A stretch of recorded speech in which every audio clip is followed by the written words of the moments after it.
السلام عليكم ورحمة الله وبركاته. أهلا بيكم في وصفة جديدة من مطبخنا مطبخ الماسة. هنعمل مع بعض الحواوشي المصري بطريقة حلوة جدا. هنبدأ مع بعض المقادير. أول حاجة معانا كيلو من اللحمة المفرومة، معانا خلطة الحواوشي، معانا 3 بصلات متوسطين، معانا 3 فلفل رومي، معانا الملح حسب الرغبة. أنا ما بقدرش أحدد، بس ما تكتريش الملح عشان خلطة الحواوشي بيبقى فيها ملح أصلا، او بهارات حواوشي من عند العطار، دي حاجه ترجع لك. معانا 4 فصوص من الثوم المفرومين، معانا معلقه صغيره من الفلفل الاسود. ما تكتريش يا جماعه من البهارات، لان احنا عندنا خلطه الحواوشي بسم الله ما شاء الله بتبقى طعمها حلو جدا. نسيت كمان اقول لكم معايا طماطمايه كمان متوسطه. هنبدا نضربهم كلهم في الكبه. ضربنا البصل الاول. انا بحب اعمل الخطوه دي يا جماعه بعد ما اضرب البصل هنزل في بوله. ما تنسينيش باللايك والشير، وتفعلي لي زر الجرس لسه اول مره يتابعني، وقولوا لي رايكم في وصفاتي ايه. التوم حلف ما ينزل. هننزله بسباتولا بالشكل ده. وننزل بكل البهارات بتاعتنا على البصل، ونبدأ ندعك البصل كويس جدا. الخطوة دي مهمة جدا جدا جدا، جربيها وان شاء الله ان شاء الله هتاكلي احلى حواوشي. قبل ما تضيفي اي حاجة ادعكي بس البصل مع البهارات بالشكل ده.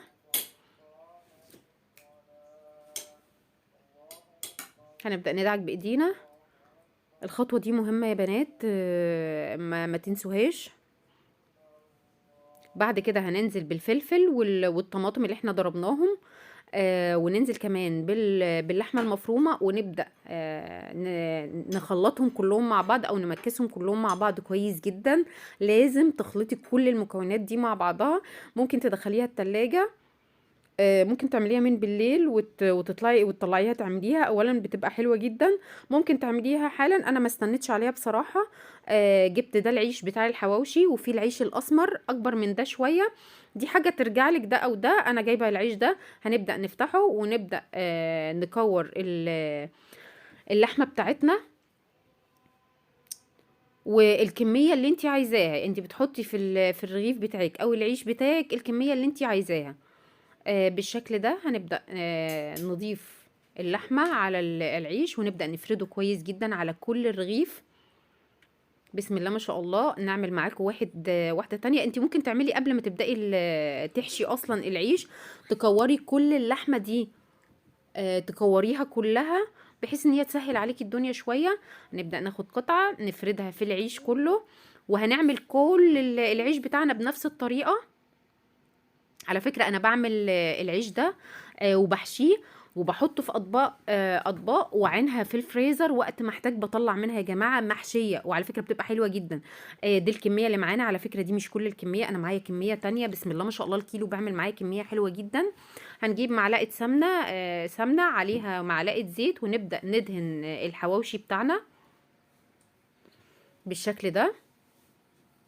عندك طريقتين للتسويه، طريقه في الجرا على الجريل او الطاسه، وطريقه في الفرن. دي ترجع لك. انا هسوي دلوقتي على الطاسه. حطينا طاسه على النار، نزلنا فيها بمعلقه من السمنه على الزيت، ندهن بيها الطاسه. بعد كده بعد ما سخنت هننزل بيها برغيف الحواوشي بتاعنا. احنا عارفين دلوقتي يا جماعه رغيف الحواوشي بالشيء الفلاني دلوقتي بره، بس طبعا ما بيبقاش بالنظافه اللي هتعمليها من البيت وانتي مش ضامنه هي لحمه ايه اصلا. لازم الحركه دي يا جماعه نضغط على الرغيف الحواوشي بالسباتولا دي، عشان اللحمه بتاعتنا ما تكشش جوه جوه العيش. حطيت واحد تاني، ببدا ادهن الناحيه التانية لانه ما كنتش دهنتها عشان هقلبه. بسم الله ما شاء الله اللهم بارك. شايفين لونه والقرمشه بتاعته كانت فظيعه. جربيه ان شاء الله بالطريقه دي هتعجبك جدا جدا جدا. وده شكل الحواوشي. على فكره لسه في كميه تانية بس انا دخلتها الفرن لانها كبيره. الصوره ظلماه بجد كان حلو جدا. القرمشه بتاعته حلوه قوي.